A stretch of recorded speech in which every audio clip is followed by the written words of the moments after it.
Hello friends, welcome to शिक्षक prep. तो friends, आज की क्लास बहुत बहुत ज़्यादा इंपॉर्टेंट है, महा मैराथन क्लास है आप सभी के लिए, सीटेट एग्ज़ाम के लिए, जो कि आपका दिसंबर में हो रहा है। तो आज की इस क्लास में फ्रेंड्स हम जो है कवर करने वाले हैं, एक तो आपका हिंदी पेडागोजी प्लस आपकी मैथ्स पेडागोजी, इनके most important previous year question discuss करने वाले हैं। महा मैराथन क्लास रहेगी, थोड़ा सा लॉन्ग होगी, आप लोगों को पेशेंस बनाते हुए चलना है, ठीक है। साथ ही साथ यहाँ से आप एनालाइज कर सकते हैं कि आपकी प्रिपरेशन कैसी चल रही है और आपके कितने क्वेश्चन सही हो रहे हैं। तो चलिए स्टार्ट करते हैं आज की क्लास। और फ्रेंड्स, अगर आप लोग नोट्स लेना चाहते हैं लास्ट टाइम पर क्विक रिवीजन के लिए एग्जाम ओरिएंटेड नोट्स, तो स्क्रीन पर दिए हुए नंबर पर व्हाट्सअप मैसेज आप कर सकते हैं, जहाँ से आप पेड नोट्स को परचेस कर सकेंगे। तो चलिए फ्रेंड्स, स्टार्ट करते हैं आज की क्लास। और अगर अभी तक आप लोगों ने हमें टेलीग्राम पर फॉलो नहीं किया है तो टेलीग्राम को ज्वाइन कर लीजिए, उसका लिंक आपको नीचे डिस्क्रिप्शन बॉक्स में दिया हुआ है, क्योंकि टेलीग्राम पर जो भी इंपॉर्टेंट अपडेट रहती हैं आप लोगों के साथ वहाँ पर शेयर करी जाती हैं। तो सबसे पहला क्वेश्चन है आज का, पहले हिंदी पेडागोजी देखेंगे और उसके बाद मैथ्स पेडागोजी के क्वेश्चन करेंगे, ठीक है। तो चलिए हिंदी पेडागोजी से आज की क्लास हम स्टार्ट करेंगे। तो सबसे पहला क्वेश्चन है आपके सामने, एक भाषा से अधिक भाषाओं का ज्ञान। ऑप्शन है कि भाषा की कक्षा में अध्यापक के लिए बोझ बनता है। देखिए, एक भाषा से अधिक भाषाओं का ज्ञान, ठीक, ये पूछा हुआ है। क्या भाषा की कक्षा में अध्यापक के लिए बोझ बन जाता है, या फिर नई कक्षा में अधिगम के दौरान शिक्षार्थियों को समनुरूप बनाता है, या फिर नई भाषा के शिक्षण अधिगम में सहायक है, या फिर नई भाषा के अधिगम में व्यवधान पैदा करता है। तो देखिए फ्रेंड्स, एक भाषा से अधिक भाषाओं का मतलब होता है जैसे एक क्लासरूम है, वहाँ पर अनेक बच्चे आते हैं पढ़ने के लिए, और हर बच्चे का जो बैकग्राउंड है, फैमिली बैकग्राउंड है, संस्कृति है, भाषा है, वो अलग अलग हो सकता है। तो मल्टीपल लैंग्वेजेस बोलने वाले बच्चे एक क्लासरूम में होते हैं, तो वो जो है टीचर के लिए किस तरीके से काम करेगा, ये पूछा हुआ है। और आप जानते ही हैं, अनेक भाषाएं जो होती हैं वो पॉजिटिव होती हैं। पहले आपको ये याद रखना, ये कोई नेगेटिव चीज़ नहीं है, बल्कि ये पॉजिटिव चीज़ है, जिसे हम कहते हैं बहुभाषिकता। और बहुभाषिकता को हमेशा प्रमोट किया जाता है ताकि अन्य बच्चे जो हैं अन्य लैंग्वेजेस को बोलना सीख पाएँ। तो बस इसमें आपको पॉजिटिव ऑप्शन कौन सा दिख रहा है, वो सिर्फ ऑप्शन थर्ड दिख रहा है। देखिए, नई भाषा के शिक्षण अधिगम में ये बहुत ज़्यादा सहायक होती है, इससे बच्चे नई भाषा को सीख सकते हैं, ठीक है। ये इसका आंसर हो जाएगा। बाकी ये अध्यापक के लिए बोझ है, ऐसा नहीं होता है। शिक्षार्थियों को समनुरूप बनाता है, नहीं। नई भाषा के अधिगम में व्यवधान पैदा करता है, मतलब रुकावट पैदा करता है, तो ऐसा कुछ नहीं होता है, ठीक है। सो थर्ड ऑप्शन इसका राइट हो जाएगा। चलिए फ्रेंड्स, आगे बढ़ते हैं। नेक्स्ट क्वेश्चन ये रहा आपके सामने। एक अध्यापक का यह मत है कि बच्चों के मस्तिष्क में जन्म से ही व्याकरण के नियम हैं, इसलिए वे अनेक भाषाएं सीख सकते हैं। तो भाषा अर्जन के प्रति उसका उपागम किससे मेल खाता है, बताइए किससे मेल खाता है? व्यवहारवादी से, संज्ञानवादी से, प्रकृतिवादी से, या रचनावादी से? देखिए, बात क्या हो रही है, अध्यापक का मत ये है कि बच्चों के दिमाग में जो है जन्म से ही व्याकरण के नियम होते हैं, इसीलिए वो अनेक भाषाएं बोलना सीख जाते हैं, ठीक है। तो सीधी सी चीज़ है, ये क्या है, प्रकृतिवादी है, नेचर से रिलेटेड है, प्रकृति से रिलेटेड है, ठीक है। दैट्स वाई थर्ड ऑप्शन इसका राइट हो जाएगा। चलिए आगे बढ़ेंगे फ्रेंड्स। नेक्स्ट क्वेश्चन देखिए, कम टाइम पे ज़्यादा क्वेश्चन सॉल्व करने का ट्राई करेंगे, क्योंकि अभी लास्ट टाइम पर आपको फटाफट से मल्टीपल क्वेश्चन जो हैं करने होंगे प्रीवियस ईयर, ताकि आपका स्कोर बढ़ सके एग्जाम में। तो क्वेश्चन है, पुस्तकालय के सत्र में विद्यार्थी पुस्तकालय में अपनी रुचि की पुस्तकें पढ़ते हैं, वे किस प्रकार के पठन में संलग्न हैं? देखिए, अपनी रुचि की पुस्तकें वो पढ़ रहे हैं, मतलब ऐसी बुक्स पढ़ रहे हैं जिसमें उनका इंटरेस्ट है। तो इस प्रकार का पठन क्या कहलाएगा, ये पूछा हुआ है। क्या ये गहन पठन होगा, बारीकी से पठन होगा, विस्तृत पठन होगा, या चुनौतीपूर्ण पठन होगा? तो हमेशा याद रखिएगा, अगर बच्चा अपनी रुचि की पुस्तकें पढ़ रहा है, पुस्तकें पढ़ते हुए उसे इंटरेस्ट आ रहा है, तो वो उस चीज़ को बहुत डिटेल में पढ़ेगा, ठीक है, यानी कि विस्तृत पठन होगा, उसकी हर एक चीज़ को वो पढ़ेगा। तो इसीलिए थर्ड ऑप्शन इसका राइट हो जाएगा। बाकी गहन पठन, बारीकी से पठन, चुनौतीपूर्ण पठन, ये इसके आंसर सही नहीं होंगे। ज़्यादा सही ऑप्शन हमें ये वाला लग रहा है, विस्तृत पठन, क्योंकि वो अपनी रुचि की पुस्तकें पढ़ रहा है, ठीक है। तो थर्ड ऑप्शन इसका राइट हो जाएगा। आगे बढ़ते हैं। नेक्स्ट क्वेश्चन देखिए, कक्षा में मुद्रित या लिखित समृद्ध परिवेश का क्या तात्पर्य है? देखिए, कक्षा में जो लिखित या मुद्रित, जिसको हम छपा हुआ कहते हैं, उससे समृद्ध परिवेश अगर मिल रहा है तो उससे क्या तात्पर्य है? सिंपल क्वेश्चन है। पहला है, कक्षा में बच्चों को पुस्तकें और अन्य प्रकार की पठन सामग्री पढ़ने के अवसर देता है, या बच्चों को मुद्रित हस्तलेख सीखने के अवसर देता है, या फिर बच्चों को हाथ से छपाई करने के अवसर देता है, या फिर बच्चों को अपने आसपास के परिवेश से व्यर्थ सामग्री चुनकर कुछ नया सृजित करने के लिए कहना। तो देखिए फ्रेंड्स, इससे पहले मैं आपको ये बता देती हूँ कि ये जो लिखित समृद्ध परिवेश है, इसका मतलब क्या है। आप देखते होंगे छोटे बच्चों की जो क्लासरूम्स होती हैं ना, वहाँ पर आजकल क्या होता है कि वॉल पे पेंट करके अनेक चीज़ें बनाई जाती हैं एजुकेशन के पर्पज़ से। लाइक जैसे कुछ लोग योगा करते हुए दिखाई देंगे, या फिर आप देखेंगे छोटे बच्चों की क्लासेस में अल्फ़ाबेट्स लिखे होते हैं, काउंटिंग्स लिखी होती हैं, टेबल्स लिखे होते हैं, वो छपाए जाते हैं वॉल पर ही, ताकि वो लंबे टाइम तक बने रहें। और उससे क्या होगा कि बच्चे की नज़र बार बार पड़ेगी क्लासरूम में उस चीज़ पर, है ना, तो वो चीज़ें बच्चा सीख जाएगा, उसे वो चीज़ें याद होने लगेंगी। तो बच्चों के एजुकेशन से रिलेटेड वो चीज़ें होती हैं। अब इसमें ऐसा तो है नहीं कि बच्चा खुद से हाथों से लिख रहा है, नहीं, बच्चे को हाथ से छपाई करने के अवसर नहीं, बल्कि उसको देखकर बच्चा सीख रहा है, वो एक पढ़ाई की सामग्री है। ठीक है, जो कि आप ऑप्शन 1 में देख रहे होंगे कि कक्षा में बच्चों को पुस्तकें और अन्य प्रकार की पठन सामग्री पढ़ने के अवसर देता है। ठीक है, तो फर्स्ट ऑप्शन क्या होगा इसका? राइट हो जाएगा। चलिए आगे बढ़ेंगे। नेक्स्ट क्वेश्चन ये रहा आपके सामने। स्वनिम से रिलेटेड पूछा हुआ है कि स्वनिम विज्ञान जागरूकता के 3 चरण कौन कौन से हैं। ये आपको एज इट इज़ याद रखने होंगे फ्रेंड्स।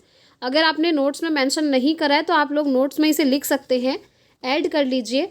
स्वनिम विज्ञान जागरूकता के 3 चरण कौन कौन से हैं? अक्षर, शब्द, वाक्य या ध्वनियाँ, स्वरमान और सुरतान। तीसरा है अक्षर, तुकबंदी और स्वनिम। और चौथा है गहराई, गति और तुकबंदी। तो देखिए इसका राइट आंसर क्या होगा? राइट आंसर होगा ऑप्शन 3। स्वनिम विज्ञान जागरूकता के 3 चरण आपके कौन कौन से होते हैं? एक तो अक्षर होता है, एक तुकबंदी होता है और एक स्वनिम होता है। ठीक है, तो थर्ड ऑप्शन इसका राइट हो जाएगा। चलिए आगे बढ़ते हैं। नेक्स्ट क्वेश्चन देख सकते हैं फ्रेंड्स। क्वेश्चन नंबर 6 पे हम पहुंचे हुए हैं। कौन सी आयु से स्वनिम विज्ञान जागरूकता के तीनों स्तर जैसे कि अक्षर, तुकबंदी और स्वनिम विकसित होना शुरू हो जाते हैं? अब देखिए यहाँ पर अगर आप कॉमन सेंस यूज़ करेंगे तो ऊपर वाले क्वेश्चन का आंसर इस वाले क्वेश्चन में मिल रहा है। देखिए स्वनिम विज्ञान जागरूकता के तीनों स्तर यहाँ पर लिख दिया है क्वेश्चन में, अक्षर, तुकबंदी और स्वनिम है, जो कि ऑप्शन 3 में भी दिख रहा है, अक्षर, तुकबंदी और स्वनिम। तो इसका आंसर आप इस तरीके से भी कर सकते थे। तो ये बहुत अच्छा क्वेश्चन है। थोड़ा सा आपको कहीं कहीं पर कॉमन सेंस भी यूज़ करना होता है फ्रेंड्स, क्योंकि ऐसा ज़रूरी नहीं है कि आपके 30 में से 30 क्वेश्चन ऐसे आ जाएं कि आपको उनके आंसर आ ही रहे हों। नहीं, आपको थोड़ा बहुत क्वेश्चन पेपर में कॉमन सेंस यूज़ करना होता है, थोड़ा बहुत आपको गैस करना होता है, और एलिमिनेशन मेथड इसमें सबसे बेस्ट रहती है। ठीक है, चलिए क्वेश्चन की तरफ चलेंगे। तो किस स्तर पर ये तीनों जो है विकसित होना शुरू हो जाते हैं बताइए? 3 से 4 वर्ष की आयु में, 4 से 5 वर्ष की आयु में, 5 से 6 वर्ष की आयु में, या 6 से 7 वर्ष की आयु में? तो देखिए ये होता है आपका 5 से 6 वर्ष की आयु में। ठीक है, सो थर्ड ऑप्शन इसका राइट हो जाएगा। चलिए आगे बढ़ते हैं। नेक्स्ट क्वेश्चन देखिए। 5वीं कक्षा के विद्यार्थियों को एक मानक पठन परीक्षण देने के लिए अध्यापक के लिए सर्वोत्तम सलाह क्या होगी? बताइए सर्वोत्तम सलाह क्या होगी? पहला है कि बच्चों से यह कहें कि परीक्षा बहुत महत्वपूर्ण है और वे इस परीक्षा में अपना सर्वोत्तम दे सकते हैं। दूसरा है अच्छे तरीके से पढ़ नहीं पाने वाले बच्चों को अलग से पढ़ाना, यह मानकर कि शेष विद्यार्थी परीक्षा में बेहतर प्रदर्शन कर ही लेंगे। तीसरा है कि परीक्षा में आने वाले प्रश्नों से मिलते जुलते प्रश्नों के उत्तरों का अभ्यास करवाना, या फिर विद्यार्थियों को मानक परीक्षण की विशेषताओं की व्याख्या करना। तो आपको बताना है कि 5वीं कक्षा के विद्यार्थियों को एक मानक पठन परीक्षण देने के लिए आप चाहते हैं कि उनको एक मानक पठन परीक्षण दिया जाए, उसके लिए सबसे बेहतर यहाँ पर क्या रहेगा? तो देखिए फ्रेंड्स, सबसे बेहतर ये चीज़ रहेगी कि उसी से मिलते जुलते प्रश्नों का आप क्या करवाइए, बच्चों को पहले अभ्यास करवाइए, उसके बाद परीक्षण लीजिए, जो कि हमको ऑप्शन 3 में दिख रहा है कि परीक्षा में आने वाले प्रश्नों से मिलते जुलते प्रश्नों के उत्तरों का बच्चों को अभ्यास कराना। जितना ज़्यादा आप अभ्यास कराएंगे बच्चे उतना ज़्यादा सीखेंगे उस चीज़ को, ठीक है। सो थर्ड ऑप्शन इसका राइट हो जाएगा। बाकी ये इसके राइट आंसर नहीं होंगे फ्रेंड्स, क्योंकि क्वेश्चन के पर्सपेक्टिव में हमको ऑप्शन ढूंढने होते हैं जो कि सही होता है, ठीक है। तो इसके लिए यही वाला हमारा सही हो जाएगा। चलिए आगे बढ़ते हैं। नेक्स्ट क्वेश्चन ये रहा आपके सामने। देखिए फ्रेंड्स, ये जितने भी मैं आपको PYQs करवा रही हूँ ना सारे सब्जेक्ट के, कल हमने CDP के सॉल्व करे थे और CDP का तो हम बहुत सारा सॉल्व कर चुके हैं, और मैथ्स और हिंदी का भी हमने लगभग आई थिंक 9 या 10 क्लासेस ऑलरेडी कर ली हैं दोनों की। आप चैनल की प्लेलिस्ट में जा के देख सकते हैं, सारी क्लासेस मैंने करवाई हैं। वो मैंने आपको ना गद्यांश पद्यांश सॉल्व करना भी बताया है, उन वीडियोज़ को भी ज़रूर देखिएगा, क्योंकि वहाँ से आपको एक आइडिया आएगा कि किस तरीके से गद्यांश पद्यांश को सॉल्व किया जाता है, ठीक है। तो ये जितने भी मैं आपको PYQs करवा रही हूँ फ्रेंड्स, ये किसी बुक से नहीं लिए गए हैं, बल्कि ऑफिशियल वेबसाइट से मैंने लिए हुए हैं।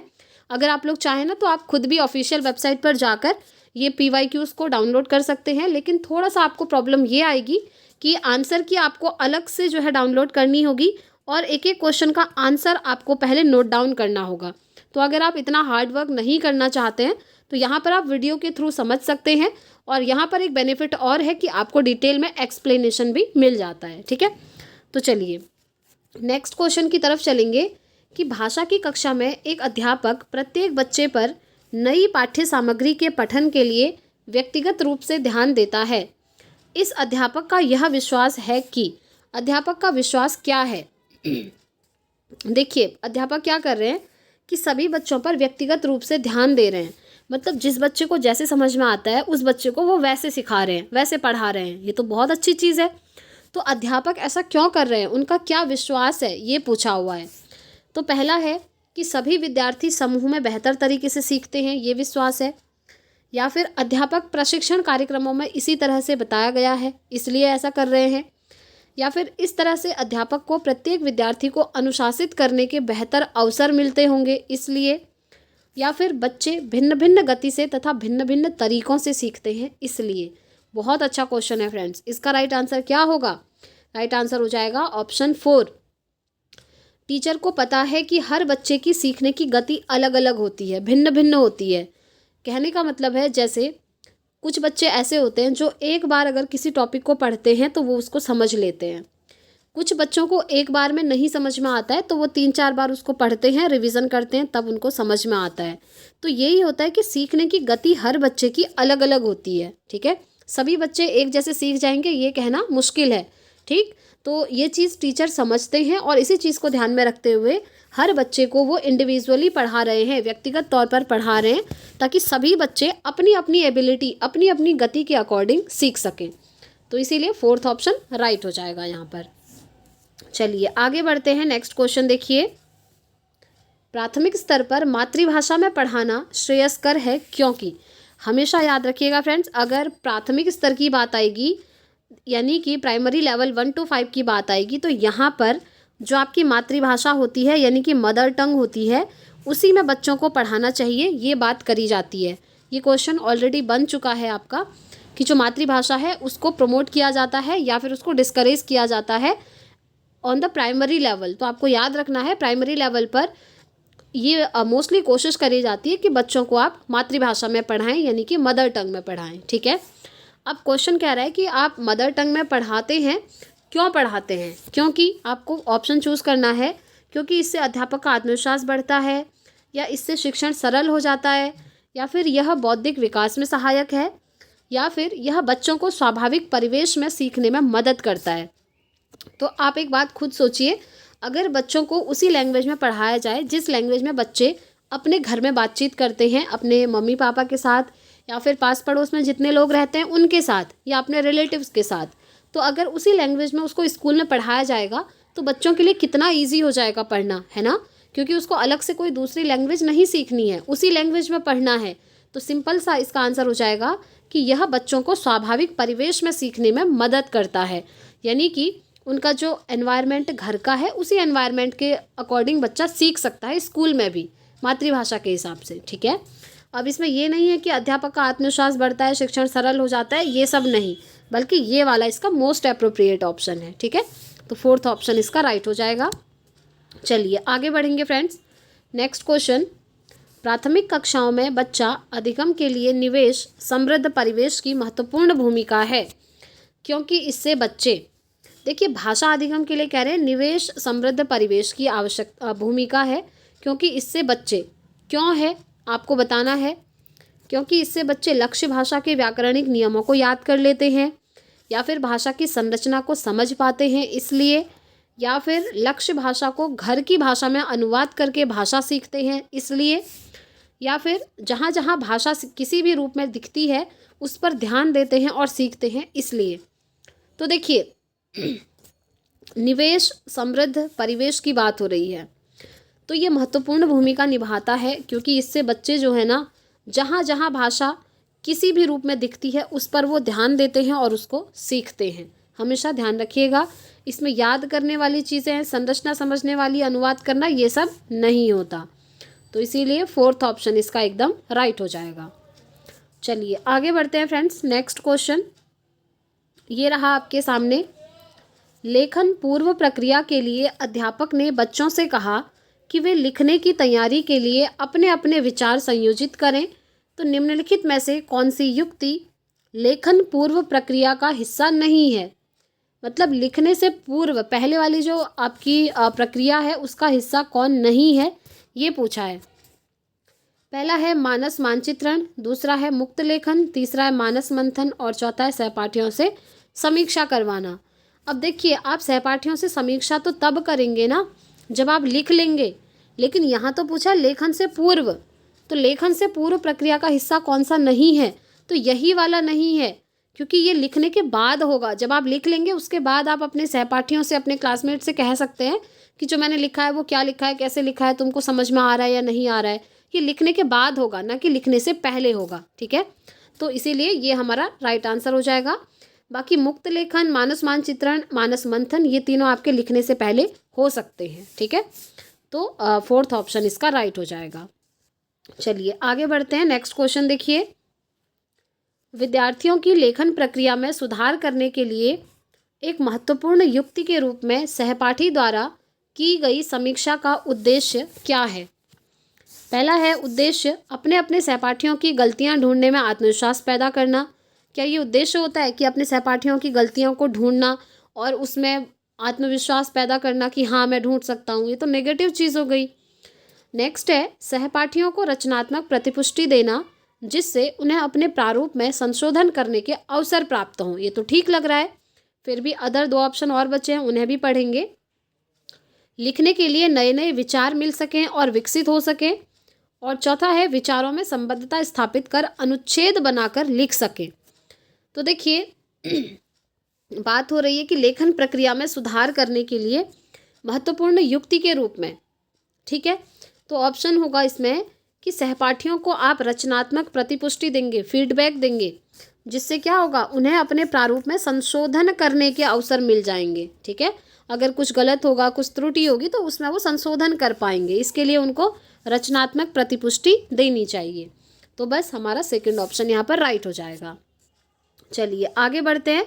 देखिए नेक्स्ट क्वेश्चन पियाजे से रिलेटेड। अब आप कहेंगे कि जीन पियाजे तो सिर्फ सीडीपी में आता है।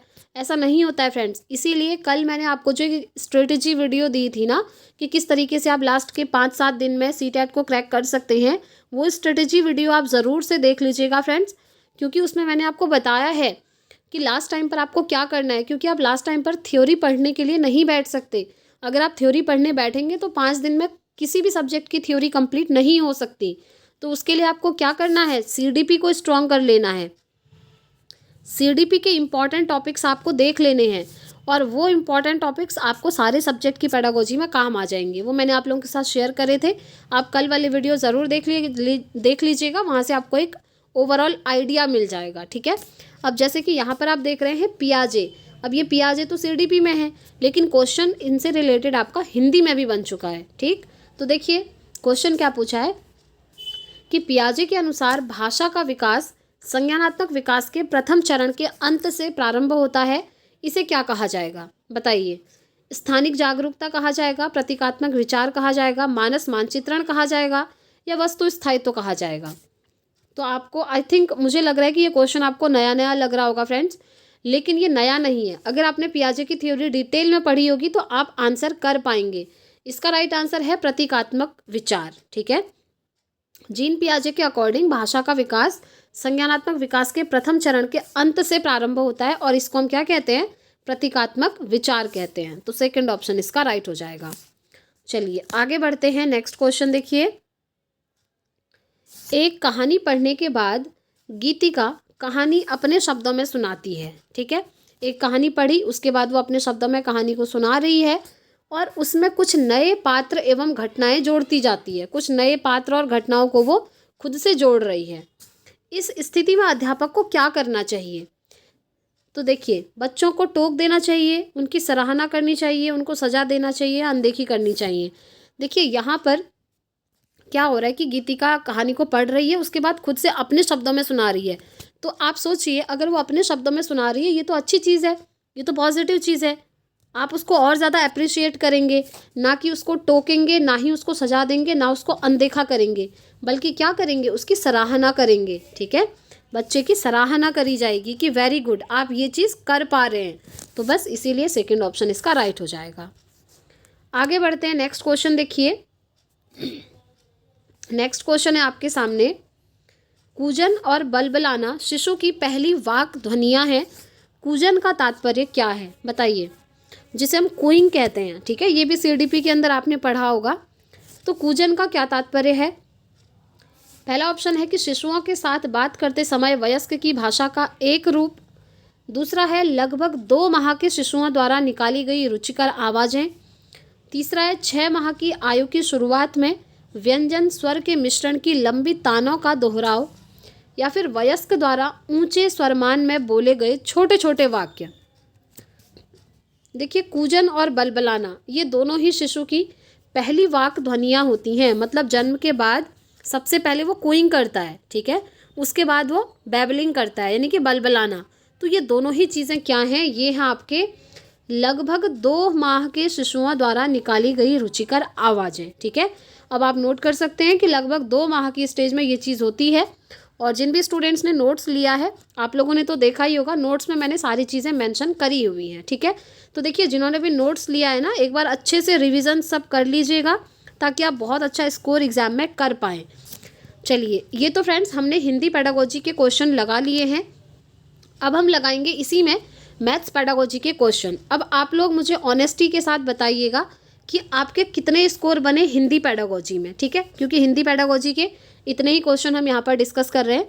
अब हम स्टार्ट करते हैं अपना मैथ्स पेडागोजी वाला पोर्शन, और उसमें भी आप लोग बताएंगे कि आपने कितना स्कोर किया। तो चलिए अब मैथ्स पेडागोजी के क्वेश्चंस को डिस्कस कर लेते हैं। तो चलिए, मैथ्स पेडागोजी का सबसे पहला क्वेश्चन है आपके सामने, जो कि आप स्क्रीन पर देख पा रहे होंगे। ये आया है फ्रेंड्स आपका राष्ट्रीय पाठ्यचर्या की रूपरेखा, यानी कि एनसीएफ 2005 से रिलेटेड। तो चलिए क्वेश्चन देख लेते हैं। राष्ट्रीय पाठ्यचर्या रूपरेखा 2005 के अनुसार निम्नलिखित में से कौन सा बच्चे के गणितीय चिंतन को दर्शाता है? यानी कि बच्चे की जो मैथमेटिकल थिंकिंग है उसको कौन दर्शा रहा है, ये आपसे पूछा हुआ है। तो चलिए ऑप्शन देखेंगे। पहला है गणितीय अवधारणाओं की सटीक परिभाषा देने की योग्यता। दूसरा है सही सूत्रों या तथ्यों को स्मरण करने की योग्यता। तीसरा है शीघ्र गणना करने की योग्यता। या फिर गणितीय प्रक्रिया विधियों को समझाने की योग्यता। तो देखिए, कहीं भी अगर आपसे ये क्वेश्चन पूछता है ना, गणितीय चिंतन, तो गणितीय चिंतन ये किस चीज़ को दर्शाएगा ना, जिसमें बच्चे का दिमाग ज़्यादा से ज़्यादा लगेगा। जब बच्चा किसी को कोई चीज़ समझा रहा होगा, ऐसा नहीं है कि वो रट रहा है या परिभाषा उसने याद की सुना दी, नहीं, वो किसी दूसरे को उस चीज़ को समझा पाए। अगर वो समझा रहा है दैट मीन्स वो गणितीय चिंतन कर रहा है। ठीक है, और वो हमको सिर्फ ऑप्शन 4 में दिख रहा है। देखिए, गणितीय प्रक्रिया विधियों को समझाने की योग्यता, तो इसीलिए 4th ऑप्शन राइट हो जाएगा। बाकी यहाँ पर सटीक परिभाषा दे रहा है, वो स्मरण कर रहा है, स्मरण करना मतलब होता है याद करना, रटना, तो ये गणितीय चिंतन नहीं है।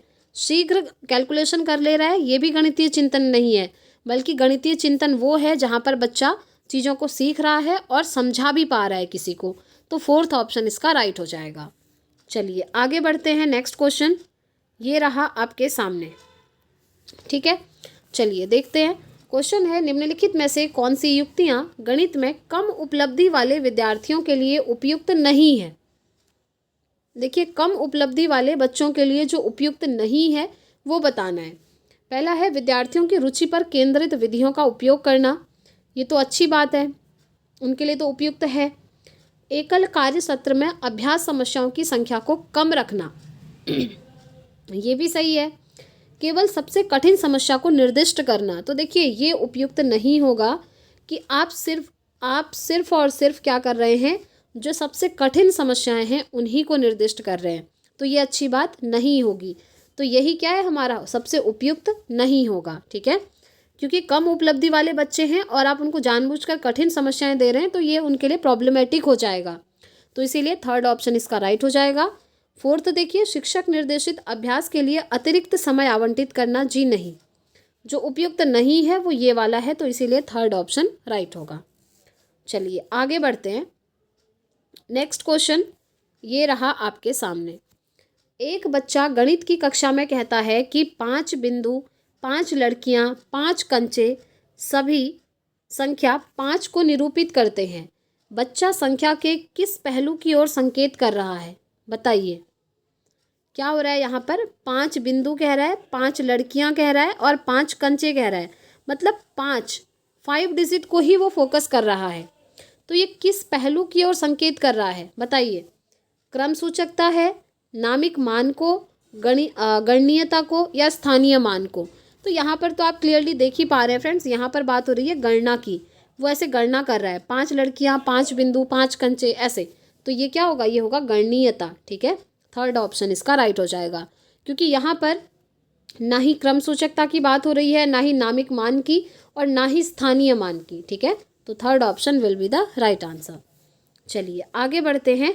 नेक्स्ट क्वेश्चन ये रहा आपके सामने, क्वेश्चन नंबर 4 है, ठीक है। तो चलिए फोर्थ क्वेश्चन यहाँ पर देख लेते हैं। निपुण भारत मिशन के अनुसार, निपुण भारत मिशन बहुत इंपॉर्टेंट टॉपिक है फ्रेंड्स, ओनली मैथ्स पेडागोजी में ही नहीं बल्कि सारे सब्जेक्ट की पेडागोजी के लिए, तो इसे आप अच्छे से पढ़ के जाइएगा। तो देखिए, निपुण भारत मिशन के अनुसार विद्यार्थियों के बीच मूलभूत संख्यात्मक कौशल को बढ़ाने के लिए निम्न में से कौन सी शैक्षणिक प्रक्रियाओं को सराहा जा सकता है। पहला है, कक्षा के माहौल को अवधारणाओं की खोज और दृश्यीकरण की भावना पैदा करने वाली होनी चाहिए।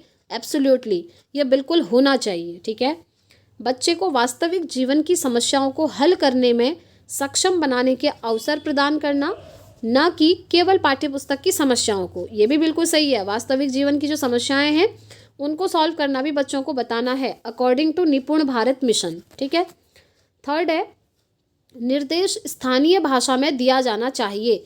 जी हाँ, स्थानीय भाषा मतलब होती है क्षेत्रीय भाषा भी जिसको हम कहते हैं, जिस क्षेत्र में, जिस स्थान में बच्चा रहता है वहाँ की भाषा, तो उस भाषा में निर्देश देने चाहिए, जी बिल्कुल। नेक्स्ट है, गणित की कक्षाओं में त्रुटियों के लिए कोई स्थान नहीं होना चाहिए, ये गलत हो जाएगा, क्योंकि निपुण भारत मिशन और अगर किसी के भी अकॉर्डिंग पूछता है ना, तो जो बच्चे त्रुटियां करते हैं वो पॉजिटिव होती हैं और उनको जो है स्थान देना चाहिए। और ऐसा नहीं है कि बच्चा त्रुटि कर रहा है तो वो गलत चीज़ है, नहीं, क्योंकि त्रुटियां अच्छी होती हैं और त्रुटि से ही तो बच्चा चीज़ों को सही करके सीख पाता है ना। तो हम कहेंगे डी ऑप्शन यहाँ से हो गया एलिमिनेट। तो हमारा राइट आंसर हो जाएगा ए, बी और सी, ये तीनों ऑप्शन सही हैं। तो चलिए देखते हैं ये कहाँ पर लिखा है, ए, बी, सी। ये देखिए ए, बी और सी सेकंड ऑप्शन में लिखा है ना, तो बस सेकंड ऑप्शन हमारा राइट हो जाएगा। चलिए आगे बढ़ते हैं। क्वेश्चन नंबर 5 पर हम पहुँचे हुए हैं मैथ्स पेडागोजी के। तो देखिए, कक्षा 5 में भिन्नों के योग की अवधारणा का परिचय कराते हुए गणित की एक शिक्षिका दलजीत एक समस्या को हल करने के लिए केवल सही मानक क्रियाविधि के उपयोग पर बल देती हैं। वह सिखाई गई कलन विधि से अपने शिक्षार्थियों को कई प्रश्न अभ्यास के लिए देती हैं। गणित की एक शिक्षिका के रूप में दलजीत दर्शाती हैं। दलजीत किस चीज़ को दर्शा रही है, ये आपसे पूछा हुआ है। क्या वो संबंधात्मक समझ को दर्शा रही है, या यांत्रिक समझ को, या अपने शिक्षार्थियों की आवश्यकताओं को, या फिर भिन्नों के योग में अपने शिक्षार्थियों द्वारा की गई त्रुटियों की समझ। तो देखिए, मानक क्रियाविधि की बात हो रही है और मानक क्रियाविधि पर अगर बल दिया जाता है तो मानक क्रियाविधि आपकी कहीं ना कहीं यांत्रिक समझ से रिलेटेड होती है, ध्यान रखिएगा, ठीक है। तो इसीलिए इसका राइट आंसर ऑप्शन सेकंड हो जाएगा, यांत्रिक समझ। चलिए आगे बढ़ते हैं नेक्स्ट क्वेश्चन की तरफ। ये रहा, निम्नलिखित में से कौन सा गणित में कला को समाहित करने का फायदा नहीं है? फायदा नहीं है पूछा है, ठीक है। पहला है दृश्यीकरण में सहायता करना, ये तो सही है, विजुअलाइजेशन में हेल्प हो रही है। गणित को वास्तविक दुनिया से जोड़ना, जी हाँ, हम कहते हैं कि मैथ्स को रियल वर्ल्ड से जोड़ना चाहिए। उसके बाद है संस्कृति और विरासत के लिए सम्मान पैदा करना, जी हाँ, रिस्पेक्ट करनी चाहिए संस्कृति और विरासत के लिए। लेकिन गणित में रटकर सीखने में सहायता करना ये सही नहीं होगा, ठीक है। ये बिल्कुल भी सही नहीं होगा कि आप रटकर बच्चों को सिखाने की कोशिश कर रहे हैं, ठीक, तो रटवाना नहीं है। और देखिए फ्रेंड्स, आई होप कि आप लोगों ने टैग वर्ड्स वाली वीडियोस देख ली होंगी। और मैं आपको लास्ट टाइम पर सजेशन देना चाहूँगी फ्रेंड्स कि अगर अभी तक आप लोगों ने टैग वर्ड्स नहीं देखे हैं तो एक बार टैग वर्ड्स ज़रूर देख लीजिएगा, क्योंकि लास्ट टाइम पर जो आपको स्कोर दिलाएगा ना वो ये टैग वर्ड्स ही दिलाएंगे। भले ही आपने थ्योरी पढ़ी हो या फिर ना पढ़ी हो, वो मैटर नहीं करता है फ्रेंड्स, क्योंकि टैग वर्ड्स सभी के लिए एक जैसे हैं। अगर आप टैग वर्ड्स आपने देख लिए ना तो आप ऑप्शन को एलिमिनेट करना यूँ सीख जाएंगे। अभी मैंने आपको सारे सब्जेक्ट के टैग वर्ड करवा दिए हैं, मैथ्स के भी करवा दिए, आप लोग देख लीजिएगा। आपको याद आ रहा होगा, जिन भी कैंडिडेट ने वो टैग वर्ड वाली सीरीज़ देख ली है पूरी प्लेलिस्ट, मैंने आपको उसमें बताया है कि रटना अगर कहीं भी आ जाए तो वो नेगेटिव चीज़ है। और देखिए नेगेटिव क्वेश्चन पूछा है, नेगेटिव चीज़ मिल गई तो ये हमारा आंसर हो गया। ये चीज़ें मैंने आपको टैग वर्ड में अच्छे से एक्सप्लेन करके समझाई हैं। एक बार आप उन वीडियोस को ज़रूर से देख लीजिएगा ताकि आपका सीटेट क्वालिफाई हो सके। चलिए आगे बढ़ते हैं नेक्स्ट क्वेश्चन की तरफ। क्वेश्चन नंबर 7 पर हम पहुँचे हुए हैं, ये रहा आपके सामने। क्वेश्चन है, गुरदीप प्राथमिक गणित कक्षाओं में उपयोग हेतु गणित का एक किट विकसित करना चाहता है, उसे सम्मिलित करना चाहिए। एक किट विकसित करना चाह रहा है तो उसे क्या सम्मिलित करना चाहिए? दैनिक जीवन में प्रयुक्त होने वाली सामग्री को, या उच्च परिष्कृत साधन को, या केवल आईसीटी आधारित सामग्री को, या फिर जो महंगे ठोस या अमूर्त मॉडल हैं उनको। तो हमेशा ध्यान रखिएगा, सबसे ज़्यादा इम्पॉर्टेंट होता है दैनिक जीवन से जुड़ी हुई सभी सामग्री। दैनिक जीवन से जुड़ी हुई सामग्रियों को ऐड करना, उसमें सम्मिलित करना, ये सबसे बेस्ट रहेगा। हम कहते हैं ना कि कोई भी सब्जेक्ट अगर बच्चों को पढ़ाना है तो उसको उनके डेली लाइफ से रिलेट करके पढ़ाना चाहिए, ठीक है, ताकि बच्चा एक अच्छी कनेक्टिविटी बना पाए।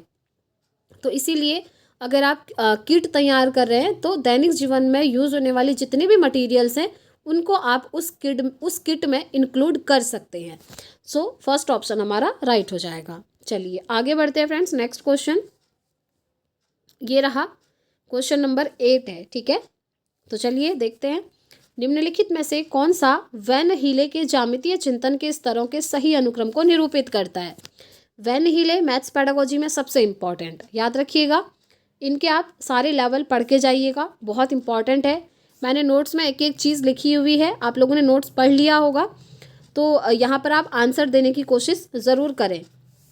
तो देखिए सही अनुक्रम को पूछा है, ये बहुत इजी क्वेश्चन पूछ लिया है। जो इन्होंने ज्योमेट्रिकल थिंकिंग दिया था उसमें इन्होंने जो लेवल बताए हैं ना, उन लेवल को आपको सीक्वेंस में लगाना है और कुछ नहीं करना है। तो सीक्वेंस तो आई थिंक आप लोगों को याद ही होगा, तो बहुत इजी है। पहला है, चलिए इंग्लिश में देख लेते हैं इसको, visualisation, analysis, relationship, formal deduction, यानी कि दृश्यीकरण, विश्लेषण, संबंध की पहचान और औपचारिक निगमन। दूसरे में दिया है visualisation, relationship, analysis, formal deduction. तीसरे में दिया है relationship, visualisation, formal deduction and analysis. And fourth में दिया है analysis, visualisation, relationship and formal deduction. तो देखिए वैन हील ने जो ज्योमेट्रिकल थॉट का मॉडल दिया हुआ है उसका जो सीक्वेंस है आपका, वो आपका फर्स्ट वाला ही है। सबसे पहले होता है विजुअलाइजेशन, दृश्यीकरण, फिर होता है एनालिसिस यानी कि विश्लेषण, फिर होता है रिलेशनशिप, संबंध की समझ, और फिर आता है फॉर्मल डिडक्शन यानी कि औपचारिक निगमन। ये हायर क्लासेस में होता है, ठीक है। तो ये सीक्वेंस आपको याद रख लेना है, ये बहुत इंपॉर्टेंट क्वेश्चन है फ्रेंड्स। अगर आप इसको याद रख लेते हैं 1 नंबर आपका हो जाएगा, यहाँ से कंफर्म है। पेपर 1 पेपर 2 दोनों के लिए इंपॉर्टेंट है। ये जो आज की महामैराथन क्लास है ये सभी के लिए है, पेपर 1 के लिए भी और पेपर 2 के लिए भी, क्योंकि फ्रेंड्स आप जानते हैं पेडागोजी का सिलेबस दोनों में सेम है, कुछ भी डिफरेंट नहीं है। तो इसीलिए ध्यान रखें और इसका राइट आंसर ऑप्शन 1 हो जाएगा। चलिए आगे बढ़ते हैं नेक्स्ट क्वेश्चन की तरफ। ये रहा नेक्स्ट क्वेश्चन, शब्दावली क्षेत्र मॉडल यानी कि जो टर्मिनोलॉजीज एरिया मॉडल है, लंबाई या मापन मॉडल, लेंथ और मेजरमेंट मॉडल, और समुच्चय सेट मॉडल जिसको हम कहते हैं, निम्नलिखित में से कौन सी गणितीय अवधारणाओं के शिक्षण से संबंधित है। आपको बताना है कौन से किस चीज़ से ये संबंधित है, कौन सी अवधारणा से। तो जो क्षेत्र मॉडल होता है, लंबाई या मापन मॉडल होता है, और समुच्चय यानी कि सेट मॉडल होता है। तो देखिए फ्रेंड्स, ये प्लेस वैल्यू यानी कि स्थानीय मान से संबंधित नहीं है, ना ही ये एरिया ऑफ प्लेन से संबंधित है, ना ही ये सेट्स एंड डेटा हैंडलिंग से संबंधित है। ये है आपका फ्रैक्शन यानी कि भिन्न से रिलेटेड। ठीक है, याद कर लीजिए, नोट डाउन कर लीजिए अगर आपने नहीं करा है तो। ये किस चीज़ से रिलेटेड है? ये फ्रैक्शन से रिलेटेड है, भिन्न से रिलेटेड है। ठीक है, तो फोर्थ ऑप्शन राइट हो जाएगा। चलिए आगे बढ़ते हैं। क्वेश्चन नंबर 10 ये आ गया राष्ट्रीय पाठ्यचर्या रूपरेखा 2005 से रिलेटेड क्वेश्चन। तो पूछा है कि इसके अनुसार गणित की कक्षा में अर्थपूर्ण समस्याओं को प्रस्तुत करना एक महत्वपूर्ण व्यवहार है। निम्नलिखित में से कौन सा कथन उपरोक्त कथन से सबसे कम रूप से संबंधित है? देखिए, सबसे कम रूप से कौन सा संबंधित है ये पूछा हुआ है। ठीक है, तो चलिए ऑप्शन देखते हैं कि कक्षा में विद्यार्थियों के गणित के विचारों और अधिक स्पष्ट बनाना, ये तो बहुत अच्छे से संबंधित है, ये कम संबंधित नहीं है, तो ये आंसर नहीं हो सकता। नेक्स्ट है, जब विद्यार्थी अपनी समस्या प्रस्तुत कर रहे हों उस समय उसकी चिंतन प्रक्रिया पर बल देना, ये भी अच्छी बात है। अब इसमें भी हम नहीं कह सकते कि ये कम संबंधित है, नहीं। नेक्स्ट है, विद्यार्थियों को ऐसी समस्याओं को प्रस्तुत करने का निर्देश देना जिनका एक अद्वितीय, सटीक और सही उत्तर हो। देखिए, यही जो है हमारा कम रूप से संबंधित है, ये ज़्यादा इम्पॉर्टेंट नहीं है। क्यों नहीं है? क्योंकि कभी भी सटीक उत्तर देना और एकदम सही उत्तर देना ये सही नहीं माना जाता है। ये कहा जाता है बच्चों को कि मैथ्स में आप कोशिश करिए, हो सकता है आपका आंसर गलत निकले लेकिन आप कोशिश तो करिए। लेकिन यहाँ पर कह रहा है कि एकदम सटीक और सही उत्तर हो, तो ऐसे आपको नहीं करना है। ठीक है, तो ये हमारा राइट आंसर हो जाएगा। बाकी फोर्थ देखिए कि विद्यार्थियों को अपने विचारों को संगठित या सुनियोजित करने का अवसर या समय प्रदान करना, तो ये भी बिल्कुल सही बात है। लेकिन अगर आप उनके सामने ऐसी समस्याएं रख रहे हैं जिनका एकदम सटीक और सही उत्तर होना चाहिए, तो ये जो है सही नहीं होगा अकॉर्डिंग टू NCF 2005 यानी कि नेशनल करिकुलम फ्रेमवर्क, राष्ट्रीय पाठ्यचर्या रूपरेखा 2005। चलिए आगे बढ़ते हैं। नेक्स्ट क्वेश्चन, आप लोग खुद को एनालाइज भी करते रहिए फ्रेंड्स कि आपका कितना स्कोर बन रहा है। और फ्रेंड्स प्लीज़, अगर आपको क्लास पसंद आ रही है तो वीडियो को एक लाइक करें, एक थम्स अप ज़रूर करें, ताकि मुझे भी एक मोटिवेशन मिले। क्योंकि देखिए फ्रेंड्स, मोटिवेशन सभी के लिए ज़रूरी होता है। आपको एग्ज़ाम क्वालिफाई करने के लिए मोटिवेट रहना है, ठीक है, उसके लिए आपको पढ़ाई करनी होगी। और अगर आप इसी तरीके की अच्छी अच्छी वीडियोस चाहते हैं फ्रेंड्स, तो आपको बस एक थम्स अप करना है, एक लाइक करना है और कुछ भी नहीं करना है। ठीक है, साथ में अगर आप चाहते हैं कि डेली आपके पास वीडियोज़ की लिंक मिल जाए, तो आप चैनल को सब्सक्राइब करके बेल आइकन को भी प्रेस कर सकते हैं, ताकि सारी वीडियोज़ की नोटिफिकेशन आपको जब भी क्लास आपकी आएगी आपको उसका नोटिफिकेशन मिल सके। ठीक है, तो चलिए नेक्स्ट क्वेश्चन की तरफ चलेंगे। क्वेश्चन है आपके सामने, निम्नलिखित कथनों में से कौन सा गणित शिक्षा में समानता के सिद्धांत को सर्वाधिक उपयुक्त रूप से निरूपित करता है? समानता के सिद्धांत की बात हो रही है। ठीक है, पहला है विद्यार्थियों में विविधता को महत्व देते हुए सभी के अधिगम को बढ़ावा देना। दूसरा है वर्तमान समय में प्रत्येक स्कूल के लिए गणित के अध्यापन में ICT इंफॉर्मेशन एंड, आप जानते हैं इसका फुल फॉर्म मैंने आपको बताया है, आप कमेंट करके बताएंगे। ठीक है, क्योंकि मैंने ना एक फुल फॉर्म वाली अलग से वीडियो बनाई है जिसमें सभी के फुल फॉर्म आपको करवाए हैं, वो वीडियो आई थिंक आप लोगों ने देख लिया होगा। तो ICT का उपयोग अति आवश्यक है।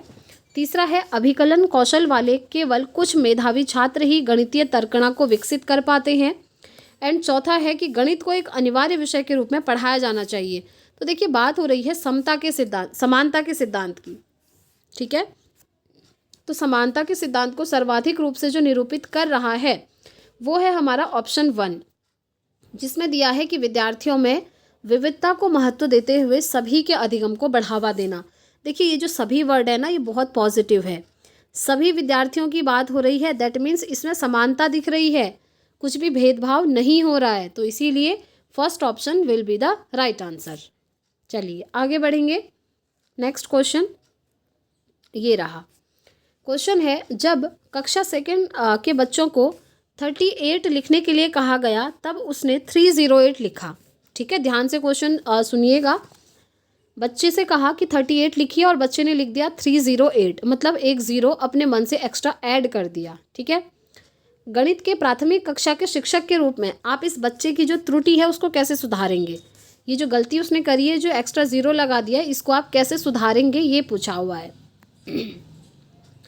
तो पहला ऑप्शन है कि अभ्यास के लिए सेम वैसा ही एक एग्जाम्पल दे देंगे, या फिर स्थानीय मान की अवधारणा को सुदृढ़ करने के लिए हस्तकौशल सामग्री का उपयोग कराएंगे, या बच्चे को अपने सहपाठियों से उत्तर को नकल करके लिखने के लिए कह देंगे, या फिर शामपट पर 1 से 40 तक गिनती को लिखेंगे और सही उत्तर को बताएंगे। तो देखिए, हमेशा ध्यान रखिए, अगर बच्चा इस तरीके की गलतियां कर रहा है ना, जैसे बच्चे को आपने कहा 38 लिखो, उसने लिख दिया 308।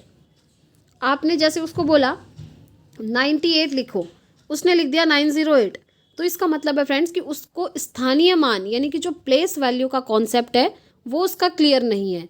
तो आप क्या करेंगे, उसका प्लेस वैल्यू का कॉन्सेप्ट क्लियर करेंगे। ठीक है, और कुछ नहीं है, ऐसा नहीं है कि बच्चे को लिखना नहीं आता है, नहीं, क्योंकि 38 लिखने को बोला, 3 और 8 तो उसने लिखा ही है ना, बस ये 0 एक्स्ट्रा बीच में ऐड कर दिया।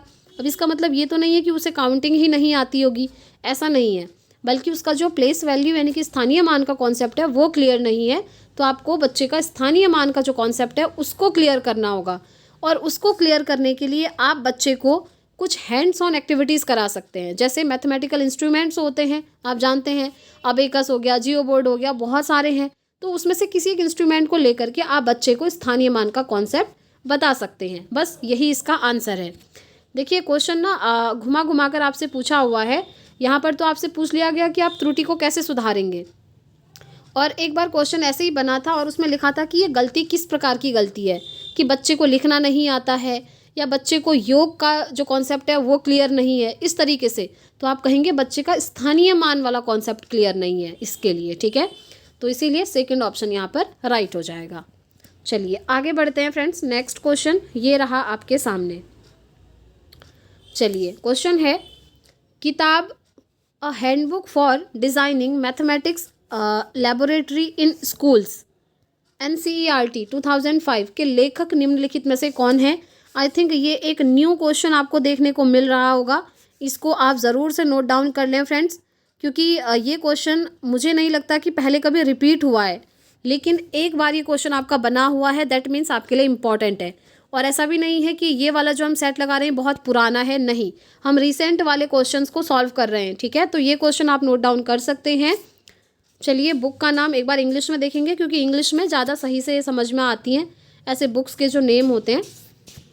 बुक का नाम है a handbook for designing mathematics laboratory in schools NCERT 2005। इसके लेखक निम्नलिखित में से कौन है, आपसे ये पूछा हुआ है। तो आप याद रखेंगे, इसके लेखक हैं आपके हुकुम सिंह, राम अवतार एवं VP सिंह। नोट कर लीजिए, हुकुम सिंह, राम अवतार एवं VP सिंह। ठीक है, तो ये वाला ऑप्शन इसका बिल्कुल राइट हो जाएगा। चलिए आगे बढ़ते हैं।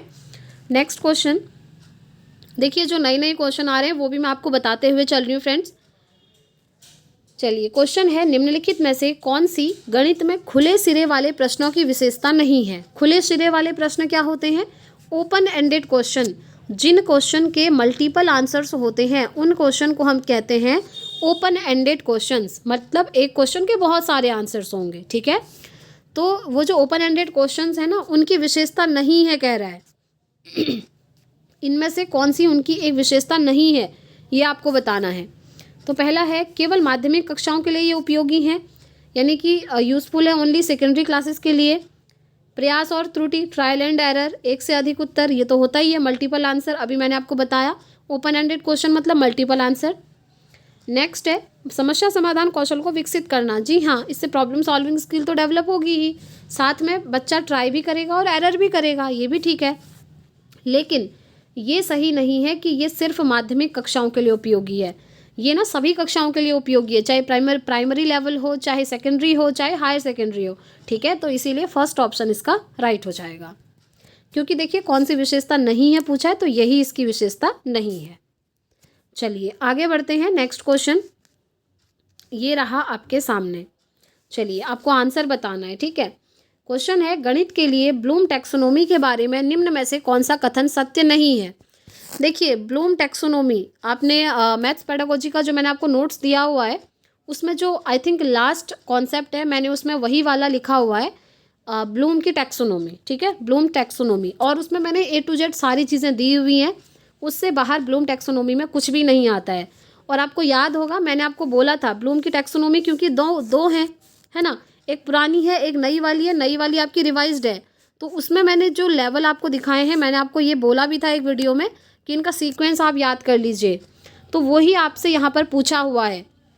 उसमें ज़्यादा डिटेल में आपका नहीं आता है, लेकिन हाँ जितने क्वेश्चन बन सकते हैं और बने हुए हैं उसके अकॉर्डिंग नोट्स में मैंने सारी चीज़ें लिखी हुई हैं। तो आई थिंक आप लोगों को वो सारे लेवल यहाँ पर याद होंगे और उसी से रिलेटेड ये क्वेश्चन बना हुआ है। तो देखिए कौन सा ब्लूम टैक्सोनॉमी के बारे में सही नहीं है पूछा है। ठीक है, पहला है, प्रत्येक पक्ष बहुस्तरीय होता है। जी हाँ, प्रत्येक पक्ष बहुस्तरीय तो है, 3 पक्ष है ना, आपको याद होंगे, 3 एस्पेक्ट मैंने आपको बताए थे और नोट्स में मैंने उसकी ट्रिक भी लिखी है, CAP करके। C होता है कॉग्निटिव, A होता है अफेक्टिव, P होता है साइकोमोटर। अब आप लोगों को याद आया होगा। देखिए, अगर अभी भी आपने नोट्स नहीं लिया है ना फ्रेंड्स, तो आप नोट्स को लास्ट टाइम पर परचेज कर सकते हैं फॉर रिविज़न। अगर आप एक बार अच्छे से उसको पढ़ लेंगे तो आपके बहुत अच्छे मार्क्स आ जाएंगे। तो देखिए, तो वो बहुस्तरीय तो होता है क्योंकि ये जो CAP 3 लेवल हैं उनके अलग अलग चरण हैं आगे, ये आप जानते हैं। नेक्स्ट है, प्रत्येक पक्ष पदानुक्रमित संरचना में व्यवस्थित होता है। जी हाँ, एक सीक्वेंस में होता है वो। नेक्स्ट है, प्रत्येक पक्ष जटिलता के बढ़ते स्तरों के अनुसार सीखने को वर्गीकृत करता है। हाँ, वही तो है ब्लूम की टैक्सोनॉमी, मतलब क्या है, क्लासिफिकेशन है लर्निंग की प्रोसेस का। ठीक है, नेक्स्ट है, किसी एक विशेष पक्ष के अगले स्तर को सीखने के लिए निचले स्तर को सीखना पूर्वापेक्षा है। तो ये यहाँ पर सत्य नहीं है फ्रेंड्स, 4th ऑप्शन। ठीक है, तो इसीलिए 4th ऑप्शन इसका राइट हो जाएगा क्योंकि सत्य नहीं है, आपसे पूछा हुआ था, तो इसीलिए ये वाला आपका सही हो जाएगा। तो मैथ्स पेडागोजी के भी हमारे सारे क्वेश्चन यहाँ पर कंप्लीट हो चुके हैं। तो आज की मैराथन क्लास आपको कैसी लगी प्लीज़ कमेंट करके ज़रूर बताएं। और हिंदी पेडागोजी में आपने कितना स्कोर किया एंड साथ ही साथ मैथ्स पेडागोजी में आपने कितना स्कोर किया कमेंट करके ज़रूर बताइएगा, ताकि हमें भी पता लगे, क्योंकि आप डेली क्लासेस को फॉलो करते हैं फ्रेंड्स, डेली देखते हैं, तो आई थिंक आपका स्कोर तो बढ़ ही रहा होगा क्योंकि यहाँ पर हम डिटेल में हर एक कॉन्सेप्ट को समझ रहे हैं। तो अगर क्लास पसंद आई है तो प्लीज़ वीडियो को लाइक ज़रूर करें, ज़्यादा से ज़्यादा शेयर करें, और चैनल को अभी तक अगर सब्सक्राइब नहीं किया है तो प्लीज़ चैनल को सब्सक्राइब ज़रूर करें। साथ में आप हमें टेलीग्राम पर ज्वाइन कर सकते हैं, वहाँ पर आपको सारी इन्फॉर्मेशन दी जाती हैं। तो फ्रेंड्स, इस क्लास में इतना ही रखते हैं। अब हम मिलेंगे कल इसी टाइम पर इवनिंग में अपनी CTET की नेक्स्ट क्लास के साथ। अगर आपका कोई भी डाउट होगा तो आप कमेंट बॉक्स में पूछ सकते हैं, मैं आपको रिस्पॉन्स ज़रूर करूँगी। तो मिलते हैं फ्रेंड्स नेक्स्ट वीडियो में। Thanks for watching.